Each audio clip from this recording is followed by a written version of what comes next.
আজকে যে রেসিপিটা করে দেখাবো সেটা হচ্ছে আমড়ার খাটা। এটি আপনারা দুধ ভাত দিয়েও খেতে পারবেন বা এমনি ভাতের সাথেও খেতে পারবেন, আবার এমনি সুদাও খেতে পারবেন। এটা খেতে অসম্ভব মজার হয়। এই খাটা যখন আমি তৈরি করি তখন চুলার উপর থেকেই খাওয়া শুরু হয়ে যায়, আর এটার ফ্লেভারটা যে এত সুন্দর আপনারা তৈরি করে না খেলে কখনোই বুঝবেন না যে এই আমড়ার খাটা খেতে কতটা মজার। চলুন তাহলে আজকে রেসিপিটা দেখে নিয়ে যাক। তো রেসিপিটা যেহেতু আমড়ার, সেহেতু এখানে আমি নিচ্ছি হচ্ছে কতগুলো আমড়া, আর আমড়াগুলো কিন্তু আমি সিলে ভালো করে কেচে দিছি। আপনারা কিন্তু মানে দেখে বুঝতে পারতেছেন যে আমি কি করে কেচে দিচ্ছি। ভালো করেই কিন্তু কেচে দিতে হবে। এরপরে দিলাম হচ্ছে লবণ আর একটু পানি দিয়ে হচ্ছে প্রেশার কুকারে সিদ্ধ করে নিলাম। তবে আপনারা চাইলে এমনি হাঁড়িতেও সিদ্ধ করে নিতে পারেন, তবে প্রেশার কুকারে সিদ্ধ করে নিলে খুব তাড়াতাড়ি হয়ে যায়। এখানে আমি একটা নারকেল কুড়ায় তার দুধটা বের করে নিছি। আমি এখানে আমড়া নিছি হচ্ছে প্রায় 1 কেজির মতো, আর নারকেল নিছি হচ্ছে একটা। তবে আপনারা চাইলে এখানে নারকেলের দুধের পরিমাণটা আর একটু বেশি দিতে পারেন। নারকেলের দুধ যত বেশি দেওয়া হয় ততই বেশি টেস্ট লাগে এই আমড়ার খাটা খেতে।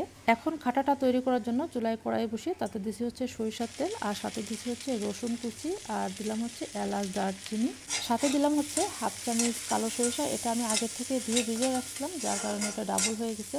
আর দিছি হচ্ছে রাঁধুনি দিছি হচ্ছে হাফ চামচের থেকে একটু কম। আপনারা এখানে কালো সরিষার পরিবর্তে সাদাটাও ইউজ করতে পারেন। সেক্ষেত্রে সরিষার পরিমাণটা একটু বেশি দেবেন, যেহেতু সাদাটায় একটু ঝাঁঝটা কম থাকে। 2 টুকরা তেজপাতা দিয়ে সবকিছু একটু ভেজে নিয়ে এরপরে দিলাম হচ্ছে সেই সিদ্ধ করে নিয়ে আমড়া।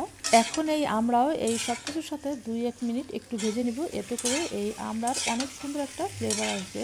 আর চুলার আঁচটা কিন্তু একটু মিডিয়াম আঁচেই রাখতে হবে। আমরা যখন এই সব কিছুর সাথে একটু ভাজা হয়ে যাবে তখনই দিব হচ্ছে সেই নারকেলের দুধ। এখানে অবশ্যই নারকেলের দুধটাই দিবেন যদি ভালো টেস্ট পেতে চান। এখানে আর অন্য কোনো দুধ দেওয়ার কোনো দরকার নেই। তবে আপনাদের কাছে যদি নারকেলের দুধ না থাকে সেক্ষেত্রে আপনারা এখানে গুঁড়া দুধটাও দিতে পারেন। তবে আমার কাছে গুঁড়া দুধ দিয়ে এই খাটা খেতে খুব বেশি একটা ভালো লাগে না। আমার কাছে নারকেলের দুধ দিয়ে এই আমড়ার খাটা খেতে বেশি ভালো লাগে, যার কারণে আমি এখানে নারকেলের দুধটাই ব্যবহার করছি। এখন দিলাম হচ্ছে স্বাদ মতো লবণ, আর হচ্ছে 1 কাপের থেকে একটু বেশি হচ্ছে চিনি। তবে মিষ্টিটা আপনাদের পছন্দ অনুযায়ী দেবেন, যে যতটা মিষ্টি খেতে পছন্দ করেন।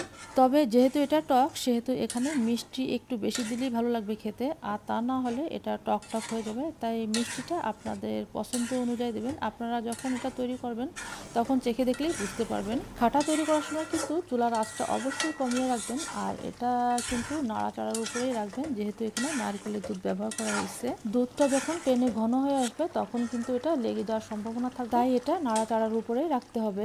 আমার আমড়ার খাটা রান্না এখন পুরোপুরি কমপ্লিট। খাটা রান্না হয়ে গেলে বুঝবেন কি করে, দুধের থেকে যখন তেল ছেড়ে দেবে তখনই আপনারা বুঝতে পারবেন যে আমড়ার খাটা হয়ে গেছে, মানে দুধটা টেনে একেবারে ঘন হয়ে গেছে, তখনই আপনারা আমড়ার খাটা নামিয়ে ফেলবেন। আশা করছি আজকের আমড়ার খাটা রেসিপিটি আপনাদের একটু হলেও ভালো লেগেছে। আর যদি রেসিপিটি ভালো লেগে থাকে তাহলে লাইক, কমেন্ট আর শেয়ার করে দেবেন। সেই সাথে পেজটি ফলো দিয়ে সাথেই থাকবেন। আবার দেখা হবে এরকম কোনো রেসিপিতে। সে পর্যন্ত সবাই ভালো থাকুন। আল্লাহ হাফেজ।